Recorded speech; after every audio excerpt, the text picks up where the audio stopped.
ইয়া আইয়ুহাল্লাযীনা আমানু কু আনফুসাকুম ওয়া আহলিকুম নারা। মুসলমান বন্ধু, আল্লাহ পাক রব্বুল আলামিন ডাকতে বলেন, হে ইমানদার বান্দাগণ, হে ইমানদার বান্দা বান্দিরা, তোমরা শুনে রাখো, ওই জাহান্নামের আগুন এত ভয়ঙ্কর, ওই তো জাহান্নামের আগুন। বন্ধুরে, আল্লাহ পাক রব্বুল আলামিন আমাদেরকে আগে সুন্দরভাবে জানিয়ে দেন, ইয়া আইয়ুহাল্লাযীনা আমানু কু আনফুসাকুম ওয়া আহলিকুম নারা। জাহান্নামের আগুন থেকে নিজে বাঁচাও এবং তোমার পরিবারে আহার যারা আছে তাদেরকে বাঁচাও। যে আগুন হবে ইন্ধন আর মানুষ আর পাথর। বন্ধুগণ, আল্লাহ পাক রব্বুল আলামিন কোরআনের ভাষায় জানিয়ে দেন, শুধু নিজেরাই জাহান্নামের আগুন থেকে বাঁচলে হবে না রে বাবা। আল্লাহ পাক রব্বুল আলামিন তো বলে, আগে নিজে বাঁচি, তারপরে আমার পরিবারে যারা আছে তাদেরকে আমরা বাঁচাই। তাহলে আমরা নিজেরা জাহান্নামের আগুন থেকে বাঁচতেছি, কিন্তু আমার পরিবার থেকে বাঁচাইতেছি না। আজকাল সমাজের ভিতরে দেখা যায়, আমি নিজে নামাজ পড়ি, আমি নিজে রোজা করি, আমি নিজে সঠিকভাবে আল্লাহর ইবাদত করি, কিন্তু আমার বাড়ির ভিতরে দেখা যায় আমার আহালিয়া ঠিক মতো আল্লাহর ইবাদত করে না। ঠিক কিনা বন্ধুরে? যদি সূরা তাহরিমের দিকে তাকান, ওই আয়াতের দিকে তাকান, শুধু আপনি তো বাঁচতেছেন কিন্তু আপনার পরিবার থেকে বাঁচাইতেছেন না। তাহলে কেমনে হবে? কাল কিয়ামতের ময়দানের দিন যখন আল্লাহর কাঠগড়ায় দাঁড়াইবেন, দাঁড়ানোর পর আল্লাহ রাব্বুল আলামিন যখন আমার আপনার কাছ থেকে হিসাব নেওয়া শুরু করবে, বন্ধুরে, হিসাব দেওয়া শেষ হয়ে যাবে, সবই শেষ হবে, কিন্তু এমন পর্যায়ে আমার আপনার জান্নাত ফয়সালা হবে ওই কিয়ামতের ময়দানের দিন।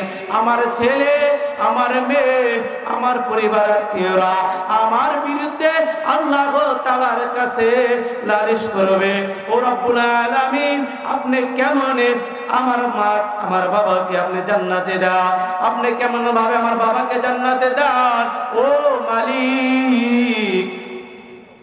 আমার এই বাবা, আমার এই মা, তারা দুনিয়াতে শুধু কি করেছে? নিজেরাই জাহান্নামের আগুন থেকে বাঁচার জন্য চেষ্টা করেছে, নিজেরা ইবাদত করেছে, নিজেরাই আমল করেছে, কিন্তু কোনোদিন আমাদেরকে বলে নাই, বাবা এই কাজটা করো, এই কাজ করলে ভালো কাজ, এই কাজ করলে খারাপ কাজ, এই কাজ করলে তুমি ভালো থাকবা, এই কাজ করলে তুমি খারাপ থাকবা। বন্ধুরে, ওই ছেলে মেয়ের কারণে যদি আমাকে আপনাকে জাহান্নামে যাইতে হয়, তাহলে দুনিয়াতে এই তো হায়াত পাইলাম 40 বছর, এই তো হায়াত পেলাম 60 বছর। আমার ছেলে যখন আমার বাড়িতে আসলেন, আল্লাহ রাব্বুল আলামিন আমার ছেলেকে দিয়ে দিলেন, তারপরে আমার মেয়েকে দিয়ে দিলেন। এই রকম করে ছেলে মেয়ে এবং পরিবারে আত্মীয় স্বজন যারা আছে তাদেরকে যদি আপনি এই সঠিক পথে না নিয়ে আসতে পারেন, এই রকম করে হিসাব নেওয়া যখন শুরু হয়ে যাবে, তারা আল্লাহর কাছে নালিশ করতে থাকবে। বন্ধুরে, নালিশ করার পর আল্লাহ রাব্বুল আলামিন আপনাকে আমাকে আবার দাঁড় করাইবে, বলবে, তুমি কি তোমার ছেলেকে কোনোদিন বলো নাই নামাজ পড়লে তোমার লাভ আছে, রোজা করলে তোমার লাভ আছে, ইসলামের পথে চললে তোমার লাভ আছে? কিন্তু বন্ধুরে, আমি বলছি, আল্লাহ রাব্বুল আলামিন তখন আবার বলবেন, ঠিক আছে তুমি বলতেছো, আমি বলছি, তোমার ছেলে বলতেছে আমার বাবা আমাকে কোনোদিন ইসলামের দিকে তাগিদ দেয় নাই, আমার বাবা কোনোদিন বলে নাই নামাজ পড়তে হবে, আমার বাবা আমাকে কোনোদিন বলে নাই রোজা রাখতে হবে। তাহলে এই জায়গায় এখন একটা ফয়সালা হোক। তাহলে বন্ধু, ফয়সালা এখন কেমন ভাবে হবে?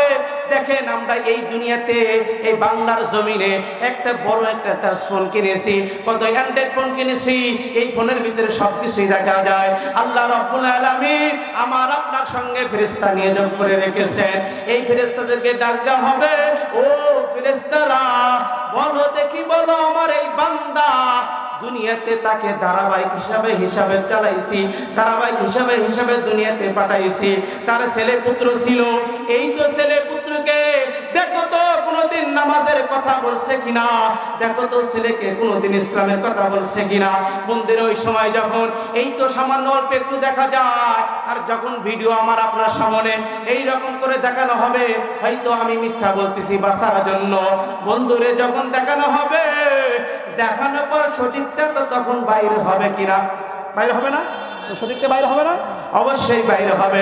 শরীরটা যদি বাইরে হয়, আর আপনি তো আগে বলছেন আমি বলছি, এজন্য আসেন আমি যে হাদিসখানা আপনাদের মাঝে পড়ে নিয়েছি, আল্লাহ রাসূল হাদিসের ভিতরে বলেন, দুনিয়ার ভিতরে এই পৃথিবীর ভিতরে আল্লাহ রাসূল বলেন, খায়রুকুম মান তাআল্লামাল কুরআনা ওয়া আল্লামা, তোমাদের মধ্যে সর্বোত্তম ওই ব্যক্তি বন্ধুরে যিনি কোরআন শিক্ষা করেন এবং অপরকে শিক্ষা দেন।